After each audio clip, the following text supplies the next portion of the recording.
ఈ పిల్లాడు ఎవరో గాని చక్కని సూచన ఇచ్చాడు. అందరూ మీకు తెలిసిన గ్రూప్లలో షేర్ చేయండి. నిజంగా రైతులకు మేలు చేయాలనుకుంటే ఇది కొంచెం ఉపయోగపడుతుంది. ఆయన అన్నా పిఎం కిసాన్ ఉపాధి హామీ కరువు పని తీయడం అన్నది నాకేమంతగా మంచి పని అని అనిపించట్లేదన్నా.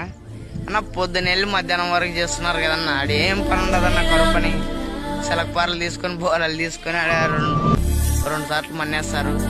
అదే కరువు పని కింద రైతుల పొలాల్లో వచ్చి పొద్దున మార్నింగ్ నుండి మధ్యాహ్నం 12 గంటల వరకు అయినా కానీ ఒక స్కీమ్ అన్న రైతు పొలాల్లో ఒక ఊరికి 10 గ్రూపులు లెక్క ఒక్కో గ్రూప్ ఒక రైతుకి వెళ్ళి ఈరోజు కలుపులు తీయాలి, ఈరోజు కంకి కోయాలి, ఈరోజు విత్తనాలు వేయాలి, నాట్లు వేయాలి అనే స్కీమ్ పెట్టినారనుకో రైతులకు చాలా ఉపయోగపడుతుందన్న. రైతులు కూలీలకు డబ్బులు లేక మందాగి ఉరేసుకొని చనిపోతున్నారన్న.